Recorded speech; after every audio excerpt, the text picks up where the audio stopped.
সমাপ্ত দিনে আমাদের প্রধানমন্ত্রী তিনি একটি মন্তব্য করেছেন যে জনপ্রিয় সিদ্ধান্তের পেছনে ছুটলে সাময়িক বাহবা মিললেও দীর্ঘমেয়াদে দেশ ক্ষতিগ্রস্ত হয়। আমার প্রধানমন্ত্রীর চেয়ার আমাকে বলে আমি সবসময় পপুলার বা জনপ্রিয় কথা বলতে পারি না।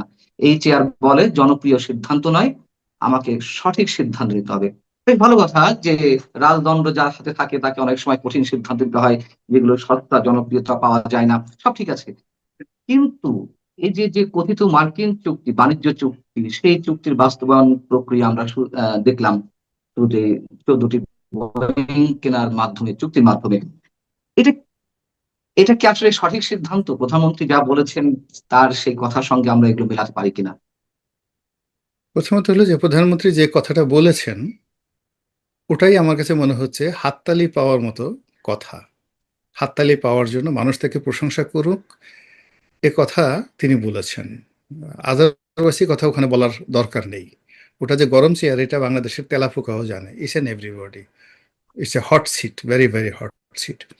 তো এই কথা তিনি বলেছেন, স্বীকার করেছেন, যেন লোকজন আমরা তাকে বলি যে আহা হা আমাদের মাননীয় প্রধানমন্ত্রী কত সুন্দর, কত সরল, কত সহজ। এটা, this is one. Second thing হলো যে আহ, তিনি এই গত 60 দিনে একটাও কঠোর সিদ্ধান্ত নেননি, যেটা তার সিআর তাকে বলেছে। সে যেভাবে বলেছেন যে সিআর তাকে বলেছে যে ডু ইট সামথিং, ভালো কিছু কাজ করুন, যে কাজগুলোতে দেশের কল্যাণ হবে, জনগণের কল্যাণ হবে, কিন্তু পপুলারিটি হবে না, লোকজন তালি দেবে না। উনি আসার পরে এরকম একটা সিঙ্গেল কাজ আমার দৃষ্টিতে পড়েনি। আমি তো আসলে এখন এই যে টকশো করা, তারপরে শেষে এই রাজনীতির বিশ্লেষণ করে, এটা আমার একটা ফুল পেশা। ফলে আমার চোখে যত পাওয়ার আছে, কানে যত শক্তি আছে, আমি সারা দিন শুধু খুঁজতে থাকি যে কোথায় সরকারের ভালো দিক আছে এবং রাজনীতিতে কি কি ঘটছে। তো সেই দিক থেকে আমার কাছে গত 60 ডেইসে উনি বা ওনার কোনো মন্ত্রণালয় বা ওনার কোনো কাছের আপনজন প্রিয় মানুষ পপুলার নয়, আনপপুলার, কিন্তু দেশের জন্য কল্যাণকর, এরকম একটা সিঙ্গেল সিদ্ধান্ত গ্রহণ করেনি। এমনকি একটা মোমবাতিও জ্বালাতে পারেনি, যে মোমবাতিটা জ্বালালে লোকজন মন্দ বলবে কিন্তু উপকার হবে। বরং উনি প্রাণত চেষ্টা করেছেন। খাল খাল বা ওনার, খাল কাটা হচ্ছে তো, খাল কাটা হচ্ছে তো। হ্যাঁ ওটাই একটু বলছি। এখন এই যে খালকাটা যেটা হচ্ছে, আপনার কাটাকাটির যে জিনিসটা হলো, আপনার এখন 1979 সনের যে বাস্তবতা খাল কাটার, এটার কোনো বাস্তবতা নেই। বরং এই খাল কাটা নিয়ে মানে যে জিনিসটা 79 সনে মানুষ কল্পনাও করেনি, আজকে দেখলাম টেলিভিশনে, মানে সামাজিক মাধ্যমে, যে ওই অনেকগুলো যারা মাটি ব্যবসায়ী তারা এই প্রধানমন্ত্রীর খাল খনন কর্মসূচিকে পুঁজি করে এই গ্রামের মানুষদের যার যার ভিটে বাড়ি আছে সেই ভিটে বাড়ির মধ্যে দিয়ে খাল কাটার কথা বলে মাটি কেটে নিয়ে বিভিন্ন ইট ভাটাতে বিক্রি করে দিচ্ছে। লোকজন গালাগালি করে সে অস্থির করে ফেলছে। So it's not fair. এটা জিনিসগুলো আমি এখন প্রথম দিন থেকে বলছি যে বিএনপি সরকারকে এই খাল কাটা কর্মসূচি ভালো ফলাফল দেবে না, বরং খারাপ ফলাফল দেবে। এবং একই সঙ্গে এই যে বিভিন্ন কার্ড, ফ্যামিলি কার্ড দিচ্ছে, যা কিছু দিচ্ছে, এই বুদ্ধিও মানে আসলে কি, আপনাকে বলি, মুক্তবাজার অর্থনীতিতে কোনো কার্ড নেই। কার্ড মানে কোনো একটা নিয়ন্ত্রিত কোনো বিষয়। আপনার সাপ্লাই যখন কম থাকে আর চাহিদা যখন বেশি থাকে, তখন আপনি কার্ড সিস্টেম করেন। তো এই যে কার্ড দেওয়া নেওয়া, ইট মিনস আপনার কাছে পর্যাপ্ত গুডস নেই। এটা মুক্তবাজার অর্থনীতির পরিবর্তে এটা হলো সমাজতন্ত্রের কথাবার্তা। তাহলে আমাদের এই দেশটা কি সমাজতন্ত্রে এগুচ্ছে? প্রধানমন্ত্রী কি সমাজতন্ত্রে নিয়ে যাচ্ছেন? এই জিনিসগুলো নিয়ে আসলে ওনার যারা লোকজন আছেন তাদেরকে আরও চিন্তা ভাবনা করতে হবে, গ্রাউন্ড ওয়ার্ক করতে হবে। এটা ওনারা হয়তো মনে করেছেন যেটা তালি পাওয়া যাবে, পপুলার, কিন্তু এই জিনিসগুলো পপুলার না। এগুলো মানুষের কাছে তার যে ইমেজ, তার যে চিন্তা চেতনা, এটা আধুনিক না করে তাকে বরং সেই খাল কাটার জায়গাতে 79 সনের মডেলে তাকে নিয়ে যাচ্ছে। জিয়া রহমান সাহেব যে কাজগুলো করেছেন তার যৌবনে, তার শুরুতে, তার অনেক কাজগুলো ওই সময়টাতে পপুলার হয়েছিল, কিন্তু এটা এখন এই সময়টাতে দলের জন্য, সরকারের জন্য, দেশের জন্য বুমেরাং। আপনি বলছেন যে এমন কোনো সিদ্ধান্ত নেয়নি যা জনগণের স্বার্থে। কিন্তু এই যে যে চুক্তিটির কথা বলছিলাম, কথিত বাণিজ্য চুক্তি, কেন এই চুক্তি থেকে সরে আসা গেল না? কেন সেই ডক্টর ইউনূসের করা চুক্তি বাস্তবায়নের কাজটি এই সরকারের হাত দিয়ে শুরু হলো? কেন রুমিন ফারহানা, সংসদ সদস্য, তিনি পার্লামেন্টে এই প্রস্তাবটি আনতে চাইলেন বা আলোচনা করার প্রস্তাব দিলেন, তাকে থামিয়ে দেওয়া হলো? এর আচ্ছা, আপনার পেছনের পান্না, রহস্যটাকে আসলে কি? নানান ধরনের গুঞ্জন শোনা যাবে। আচ্ছা, এর পেছনে যে রহস্য হলো, আপনি বা অন্য যারা রহস্য খুঁজছেন তারা একটা ইলিউশনে ভুগছেন, মানে একটা স্বপ্নের জগতে ভুগছেন। হুম, হুম, আপনাদের কাছে কোনো বাস্তব, মানে যাকে বলা হয় বাস্তবতা, আপনারা অনুধাবন করতে পারছেন না। রুমিন ফারহানা এই কথা বলছেন, বা আমি বলছি। এখন আমি যদি মন্ত্রী হতাম তাহলে আমি এই কথা বলতাম না আপনার সঙ্গে। রুমিন ফারহানা যদি সেই শারমিন পুতুলের মতো, ফারজানা শারমিন পুতুল, তার মতো যদি নমিনেশন পেতেন, মহিলা বিষয়ক মন্ত্রী হতেন, এই প্রস্তাব নিয়ে কোনো কথাবার্তা বলতেন না তিনি। এখন যেহেতু বিরোধী দলে আছে, তাকে এই কথা বলতেই হবে, এই জন্য তিনি বলছেন। হুম। তো আচ্ছা, তুলেছে কিন্তু আলোচনা হলো না কেন? আচ্ছা, আলোচনা হবে না, আপনি এটা আলোচনা কেন হবে বলেন তো? মানে আপনি একটা রিজন দেখেন আলোচনা হবে কেন। বিকজ এরকম একটা চুক্তি করা হবে, এটা খলিলুর রহমান সাহেব সরাসরি বলছেন। যে ইনুস সাহেবকে বিদায়ের আগে ইনুস সাহেবকে হয়তো চাপে ফেলা হয়েছিল যে আপনি এই চুক্তিটা করেন, আদারওয়াইজ আপনাকে সেফ এক্সিট দেওয়া হবে না। ইনুস সাহেব নির্বাচন দিয়েছেন যখন, যেই সময়তে লন্ডনে গিয়ে তিনি বৈঠক করেছেন তারেক রহমান সাহেবের সঙ্গে, তখনই তাকে আমেরিকা বাতিলের খাতায় ফেলে দিয়েছে, খরচের খাতায় ফেলে দিয়েছে। আদারওয়াইজ তিনি লন্ডনে গিয়ে তারেক রহমান সাহেবের সাথে বৈঠকে বসতেন না। এটা বোঝার জন্য আপনাকে রকেট সায়েন্স হওয়ার দরকার, বিজ্ঞানী হওয়ার দরকার নাই। যে লোক স্বপ্ন দেখছে আমি 50 বছর ক্ষমতায় থাকবো, যে লোক স্বপ্ন দেখছে আমি আর একটা নোবেল পুরস্কার পাবো, তো সেই লোক লন্ডনে গিয়ে নাকে দস্তখত দিয়ে সেই বিএনপির যে একজন মন্ত্রী আছেন এখন, যাকে বলা হয় এই সরকারের সবচেয়ে পাওয়ারফুল মন্ত্রী, যার উপর তারেক রহমান সাহেবের ছায়া, তিনি হলেন এখন এলজিআরডি প্রতিমন্ত্রী, যার কথায় সরকার চলছে এখন। তো তিনি তো বলে দিয়েছেন সংসদে যে ট্রফি দিয়ে আসা হয়েছে, তারেক রহমানের কাছে গিয়ে ট্রফি দেওয়া হয়েছে। ট্রফি মিন্স কি? আপনি বিজয়ী হয়েছেন, আপনি বিজয়ী হয়েছেন, বিজয়ী হওয়ার পর আপনার হাতে যে ক্রেস্ট দেওয়া হয়, এটাকে তো আমরা ট্রফি বলি। তো যখন লন্ডনে তারেক রহমান সাহেবের হুম, সাথে হুম। বৈঠক হয়েছে, ইট মিনস তারেক রহমান বিজয়ী হবেন, প্রধানমন্ত্রী হবেন, এই ট্রফিটা জনাব ডক্টর মোহাম্মদ ইউনূস দিয়ে আসছেন। তো ডক্টর মোহাম্মদ ইউনূস যে তার কাছে দিয়ে আসছেন, এর কারণ হলো এমনি এমনি দিয়ে আসে নাই, তাকে আমেরিকা খরচের খাতায় ফেলে দিয়েছে। বিকজ তিনি কোনো কাজ করতে পারছিলেন না। যেমন ডোনাল্ড ট্রাম্প, দুইজন লোক সম্পর্কে খরচের খাতায়। এই যেমন মাসাদো আপনার ভেনেজুয়েলাতে। তো যাকে তিনি, হুম, মাদুরোকে হুম। তিনি অ্যারেস্ট করলেন, ক্ষমতাচ্যুত করলেন মূলত মাসাদোকে ক্ষমতা দেওয়ার জন্য, কিন্তু আনার পরে তিনি দেখলেন যে মাসাদো উপযুক্ত না। এই শিক্ষাটা তিনি পেয়েছেন ইউনুসের কাছ থেকে। আদারওয়াইজ বাংলাদেশের ডক্টর ইউনুসকে নিয়ে আমেরিকা যে বাহাদুরি করেছে, যা কিছু করেছে, এখানে যে তার সবকিছু হারিয়েছে সে, এটা সে ভেনেজুয়েলাতে বোঝার পরে সে বলছে না, ওখানে মাসাদোকে দেওয়া যাবে না, he is not a popular. Similarly সে আরেকটা আরেকটা কাজ করেছে।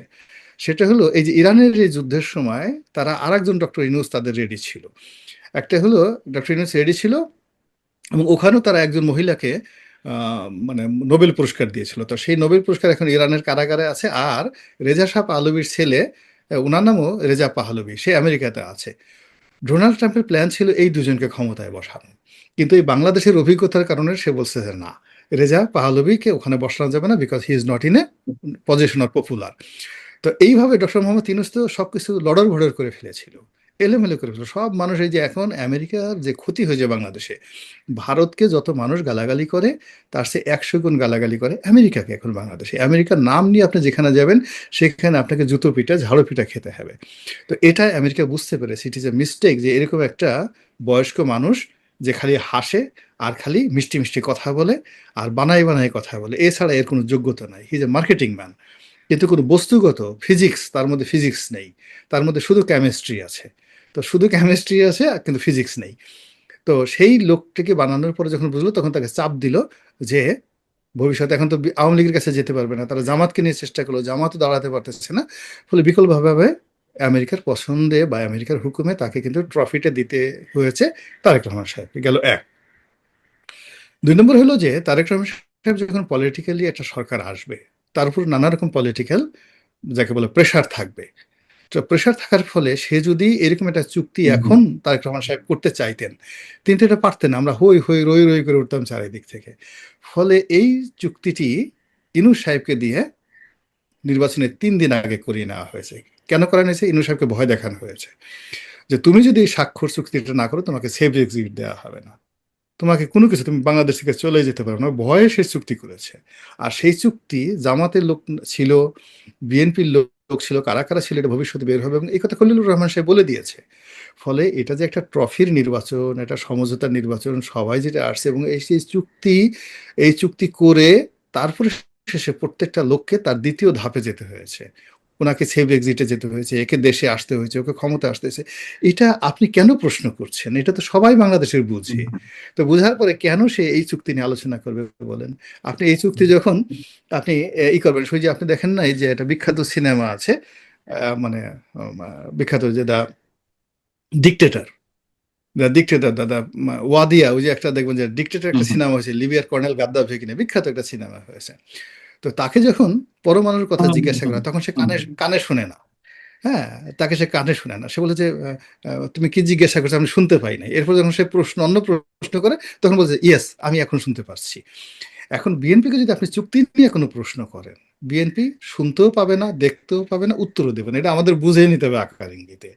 এখন এটা যদি আপনি না বুঝেন, এই ম্যাথমেটিক্স না বুঝেন, তাহলে তো তাহলে আপনি বলছেন যে আগামীতে আপনার দুর্ভোগ আছে। এই হলো অবস্থা। ফলে না, বিএনপি নিশ্চয়ই এটা আপনি নিয়ে যত পার্লামেন্টে বুঝেন তার আলোচনা চেয়ে অনেক করবে না। কম আমি বুঝি, এই জন্য আপনার কাছ থেকে শোনার চেষ্টা করছিলাম। ঠিক। হ্যাঁ, তাহলে ওইটাই আপনি আমি বলছেন আপনাকে যে বুঝালাম যে ইউনুসকেই চাপ দিয়ে এই চুক্তি করিয়ে নেওয়া হয়েছে, ডক্টর ইউনুসকেই চাপ দিয়েই না, এই চুক্তিটি করিয়ে নেওয়া হয়েছে। ইউনুস চাপটা কে দিয়েছে? আমেরিকা চাপ দিয়েছে নাকি সে- বিএনপি ক্ষমতা আসার আগেই চাপ দিয়েছে? মূল ব্যাপার হলো যে ডক্টর মোহাম্মদ ইউনুসকে চাপ দিয়ে করা হয়েছে যে আগে তুমি এটা করো, এই কারণে করো যে তুমি যদি এটা না করো তোমাকে সেফ এক্সিট দেওয়া হবে না। এর কারণ হলো দেখুন, এখন এই চুক্তিটা করার কারণে কেয়ামত পর্যন্ত আপনি কাদের ইউনুস পক্ষে কথা বলছেন? আপনি কাদের পক্ষে কথা বলছেন? মানে দেশীয় দেশীয় রাজনৈতিক দল, মানে আমি সরাসরি যদি বলি বিএনপির পক্ষ থেকে এটা বলা হয়েছে, নাকি সরাসরি যুক্তরাষ্ট্রের পক্ষ থেকে যে এই চুক্তিটা করো নাহলে সরাসরি তোমাকে certificate দেওয়া হবে না, এটা কাদের পক্ষে? আমেরিকার পক্ষ থেকে করা হয়েছে। মানে এটা, আচ্ছা। মানে আমি যে জানি নট লাইক দ্যাট, আমার যে পলিটিক্যাল ক্যালকুলেশন, আমেরিকার পক্ষ থেকে করা হয়েছে এই কারণে, হুম, আমেরিকার যারা ইন্টেলেকচুয়াল আছে তারা জানে যে একজন ডিক্টেটর যার কোনো কমিটমেন্ট নেই, তাকে দিয়ে এই চুক্তিটা যদি তার আমলে আমরা করাই ফেলি, যেটা বার্ডেন হয়ে যাবে পরবর্তী সরকারের জন্য, এটা তাদের জন্য নিরাপদ। আর যদি আমরা ডক্টর ইউনূসকে দিয়ে না করিয়ে পরবর্তী পলিটিক্যাল হুম, সরকার এটা চুক্তি করবে, আমরা সেই আশায় রাখি পরবর্তী পলিটিক্যাল সরকার এটা করতে পারবে না। They cannot do it, because parliament থাকবে, সেটা নিয়ে আলোচনা হবে, সবকিছু হবে। হুম, তো যখন একটা খুব বার্নিং মুহূর্তে জামাতকেও তারা লোভ দেখাচ্ছে তোমরা ক্ষমতায় আসবে, যে ভাইবটা তোলা হয়েছিল আমেরিকার পক্ষ থেকে যে জামাত 100% ক্ষমতায় আসবে, ফলে জামাতকে ওই লোভ দেখে তারা বলছে তোমরা এই চুক্তিতে গ্রিন সিগন্যাল দাও। ফলে চুক্তি যখন এটা নিয়ে যখন সমঝোতা হয়েছে খলিলুর রহমানের কথা মতো, তখন বিএনপির লোকও ছিল, জামাতের লোকও ছিল। এই হলো বাস্তবতা। মানে তারা এগ্রি করেছে যে আমরা এই চুক্তি ক্ষমতায় আসলে আমরা বাস্তবায়ন হুম। করব। আর ইনুস সাহেবকে দিয়ে এই কাজটা করা হয়েছে, এবং ইনুস সাহেব কিন্তু বুঝতে পেরেছে এই চুক্তি যদি সে করে বিপদে পড়বে, এই জন্য সে শর্ত দিয়েছে জামাত এবং বিএনপিকে সেখানে আনার জন্য। আর ইনুস এটা করতে বাধ্য হয়েছে এই কারণে, ইনুস জানে যে সে যে জায়গাতে যদি চলে যায় আর সেফ এক্সিট যদি না দেয়, তাহলে আমাকে জেলে যেতে হবে। তো তার চেয়ে বরং আমি এই চুক্তিটা 3 দিন আগে করে আমি আমার সেফ এক্সিট নেই। ফলে জিনিসগুলো তো সব আমু, মানে আমি দামি বা আমি এবং মামি, এই আমাদের মধ্যে যে একটা সমঝোতা, সে সমঝোতায় সবকিছু হয়েছে। আহ, এই হলো তাহলে অবস্থা। সেই জায়গা থেকে সবচেয়ে সেফ যেটি পাচ্ছেন ডক্টর ইউনূস এবং তার উপদেষ্টা পরিষদ সদস্যরা, যেমন আন্তর্জাতিক সঙ্গত জার্নাল পাবে। যেটি সায়েন্সের যে প্রতিবেদনটি এলো বাংলাদেশের হামের বিষয়টি নিয়ে, শত শত শিশু মারা যাওয়ার বিষয়টিকে নিয়ে, সরাসরি বলা হয়েছে এখানে যে ইউনিসেফের পক্ষ থেকে, জাতিসংঘের ইউনিসেফের পক্ষ থেকে তুমুল আপত্তি ছিল যাতে এই ধরনের প্রক্রিয়া গ্রহণ না করা হয়, মানে প্রকিউরমেন্টের ক্ষেত্রে টিকা, যেটি গ্যাভি বা অন্যান্য দেশের যে জোট এবং সরকারের মাধ্যমে যেটি আনা হতো, যেন ওই প্রক্রিয়া রাখা হয়, সেটি শুনলো না ডক্টর ইউনূস। একেবারে স্পেসিফিক্যালি এসেছে এবং এই যে শত শত শিশু মৃত্যু তার জন্য দায়ী করা হয়েছে নূরজাহান বেগম এবং ডক্টর ইউনূসকে। এবং আরো তো অসংখ্য অভিযোগ আছে উপদেষ্টাদের বিরুদ্ধে, তাদের বিরুদ্ধে কোনো ধরনের ব্যবস্থা নেওয়া হচ্ছে না, তাহলে ওই সব সেফ এক্সিটের জায়গা থেকে? সঙ্গত কারণ আমাদের দেশে এ যাবৎ 4টে সেফ এক্সিট হয়েছে। 4টে সেফ এক্সিট হয়েছে। প্রথম সেফ এক্সিট হলো 75 15ই আগস্টে যারা অপকর্ম ঘটেছে বঙ্গবন্ধু হত্যাকাণ্ড, তাদেরকে সেফ এক্সিট দিয়েছে পরবর্তী সরকার। দ্বিতীয়ত হলো যে আহ, আহ, সত্যিকার অর্থে যে এরশাদের পতনের পরে জাতীয় পার্টিকে সেফ এক্সিট দেওয়ার চুক্তি হয়েছিল, যেটা বেগম জিয়া রাখে নাই। না রাখার কারণে কিন্তু তাকে 96 সনে ক্ষমতা থেকে চলে যেতে হয়েছে। This is the reality. এরপরে হলো সেফ এক্সিট 111-এর যখন হলো, 111-এর যারা কুশীলব তাদেরকে সেফ এক্সিট এর ব্যাপারে আওয়ামী লীগের সঙ্গে সমঝোতা হয়েছিল এবং আওয়ামী লীগ তাদেরকে সেফ এক্সিট দিয়েছে। তো এইভাবে আমাদের যে কয়বারই রাজনৈতিক পট পরিবর্তন হয়েছে, যারা পিছন থেকে এগুলো চালিয়েছে তারা সবসময় এই সেফ এক্সিটটা কনফার্ম করেছে। এখন বিএনপিকে তারা যদি এই ডক্টর মোহাম্মদ ইউনূসের সাথে যে চুক্তি হয়েছে তাদের, আমেরিকার সঙ্গে তাদের যে সমঝোতা হয়েছে, যেগুলো আমরা আন্দাজ করি, এই জিনিসগুলো তারা যদি পালন করে, তাহলে এই যে আমরা যত কিছু করছি, ডক্টর মোহাম্মদ ইউনূসের বিরুদ্ধে দুদকে মামলা হবে না, তার বিরুদ্ধে হামের ব্যাপারে কোনো রকম সরকারি পদক্ষেপ হবে না, তার কোনো মানে যারা যাকে বলা হয় উপদেষ্টা, তাদের উপদেষ্টা একটা পশম আমরা স্পর্শ করতে পারবো না। আপনি দেখেন এই যে প্রথম দিন 4-5 দিন তারা একটু চুপচাপ ছিল, এখন সেই উপদেষ্টারা, সেই বদিউল আলম সাহেবরা, আসিফ নজরুলরা, রেজওয়ানারা আরো উচ্চস্বরে কথা বলতেছে। তারা সরকারে থাকতে যেভাবে কথা বলতো, এখন তো তাদের সাথে আরো জোরে জোরে কথা বলছে।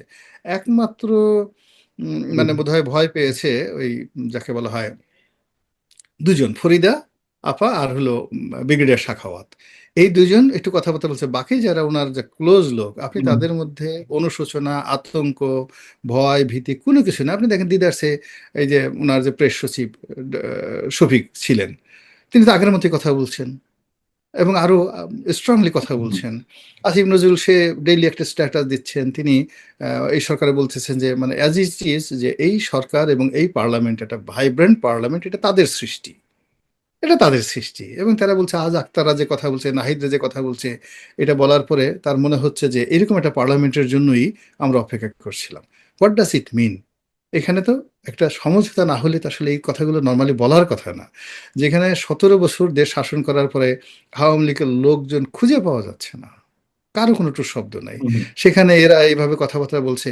আপনাকে বুঝতে হবে যে বাতাস দক্ষিণ থেকে থেকে প্রবাহিত হচ্ছে না উত্তর দিক থেকে প্রবাহিত হচ্ছে, ফলে এখনো এভরিথিং ইজ আনসেটেলড, সবকিছু আনসেটেলড। এবং সমঝোতা অনুযায়ী সবকিছু চলছে। এখন এটা নির্ভর করে যে দেশের প্রকৃতির উপরে, আবহাওয়ার উপরে, তারপরে বিদেশিদের এই যে আন্তর্জাতিক যুদ্ধ ইত্যাদি ইত্যাদি। অর্থাৎ আমাদের ইকোনমি যদি ফল না করে, দেশে যদি মেজর কোনো সমস্যা না না হয়, তাহলে হয়তো বিকল্প কিছু ঘটবে না, সবকিছু সমঝোতা অনুযায়ী চলবে। আর যদি পুরো পরিস্থিতি, প্রকৃতিগতভাবে পরিস্থিতি যদি এলোমেলো হয়ে যায়, আউট অফ কন্ট্রোল হয়ে যায়, তখন দেখবেন দুর্গন্ধ কিভাবে বের হয়। যে যার মতো করে গোপন কথা বলবে। এবং মব কাকে বলে, ওই ওই আমলে যে মবগুলো হয়েছে, ইনূস সাহেবের আমলে তার চেয়ে 100 গুণ মব হয়ে যাবে, এই যখন যদি প্রকৃতি আমাদের সাথে বিরূপ আচরণ করে।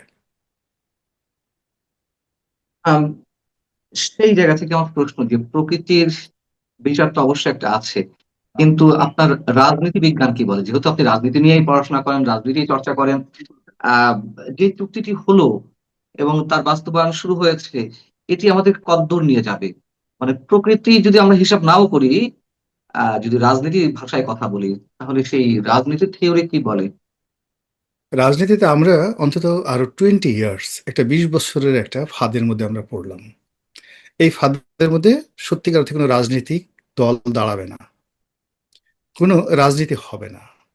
এক সেট প্লেয়ার যাবে, আর এক সেট প্লেয়ার আসবে, তখন যাওয়ার পরে বলবে আগের সেটই ভালো ছিল।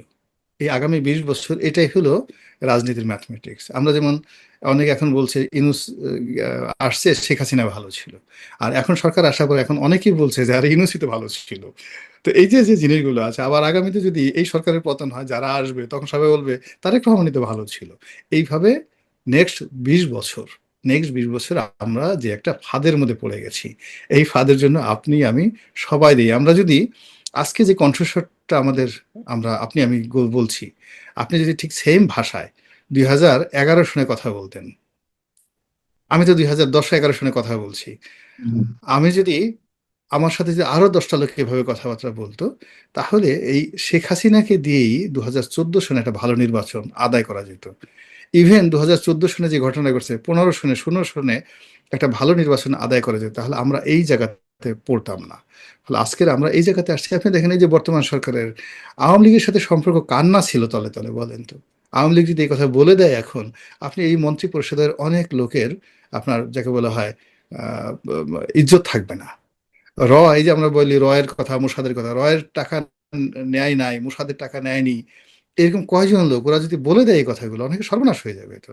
ফলে এই দেশটা মূলত 2013 সন থেকে, অর্থাৎ হেফাজতের ঘটনার পর থেকে এই দেশটার চাবিকাঠি আমাদের বিরোধী দলের রাজনীতি যেমন তাদের হাতে ছিল না, সরকারি দল শেখ হাসিনা যারা ছিলেন তাদের চাবিকাঠিও তাদের হাতে ছিল না। কখনো বেজিংয়ে, কখনো চীনে, কখনো দিল্লিতে, কখনো যাকে বলা হয় ওই আমেরিকা, এদের কথা মতো তাদেরকে চলতে হয়েছে। এবং এইভাবে কিন্তু আমরা সেই 2014 সন থেকে আমরা এভাবে চলছি। একটা কুলবধূ, অভিজাত ঘরে একটা বধূ, তাকে সামহাও যদি আপনি ঘর থেকে বের করে নিয়ে আসতে পারেন, এই কুল হারা বধূ তাকে আপনি যেভাবে ইচ্ছা সেভাবে ব্যবহার করতে পারেন। তো যখন আব্দুল্লাহ মাওলানা, আপনি একটা বলছেন? রাজ জি, শেষ করুন। জি, তো এই যে আমাদের রাজনৈতিক দলগুলোকে যখন বিদেশি শক্তি, দেশি শক্তি রাজনীতির বাইরে নিয়ে যেতে পেরেছে, যেই দিন সেই হারুন বিপ্লবরা হুম, বেদমভাবে রাস্তায় প্রহার করছে জয়নাল আবেদিন ফারুক থেকে, ওই দিনের রাজনীতি শেষ হয়ে গেছে। একজন মানে যেই দিন এরশাদকে ধরে নিয়ে ডিজিএফআই এর লোকজন হাসপাতালে ভর্তি করাইয়া তাকে ওই নির্বাচনে গৃহপালিত, আগেও তো গৃহপালিত ছিল, আগে গৃহপালিত ছিল, শিং ছিল, নখ ছিল, ওই তাকে বসে তাকে নখ এবং শিং মানে যাকে বলা হয় কেটে দেওয়া হয়, যে সেই দিন বিএনপি তার পাশে দাঁড়ায়নি। সে তো প্রাণান্ত চেষ্টা করেছিল হুসাইন মোহাম্মদের সাথে, আর তিনি নেই, আমার সাথে তার খুব ভালো সম্পর্ক ছিল, সে প্রাণান্ত, সে বলছে আমি গুলি করে মারা যাব, সে সর্বোচ্চ চেষ্টা করেছে। এবং আমাদের রাজনীতিতে ধরেন গণতন্ত্রায়নের পথে এরশাদের সাহেব সে কিন্তু একটা বিরাট ভূমিকা আছে।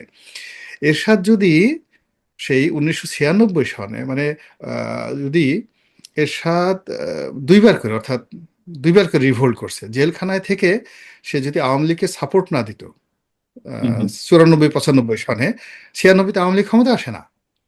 আবার 111-এর আগে এই যে তারেক রহমান সাহেব তো এরশাদ সাহেবের বাসায় গিয়েছিল, তাকে সিট দিয়ে সমঝোতা করে, আজ জামাতের সাথে তাদের যে সমঝোতা হয়েছে ঠিক সেম সমঝোতা তো এরশাদের সাথে তারা করতে চেয়েছিল। এরশাদ সেখানে রাষ্ট্রপতি হতে তাকে বলা হয়েছিল, কিন্তু উনি সামহাও এটাতে, এই ডিলটাতে রাজি হন নাই। এবং এখানে অনেক কিছু আন্ডার গেম হয়েছে।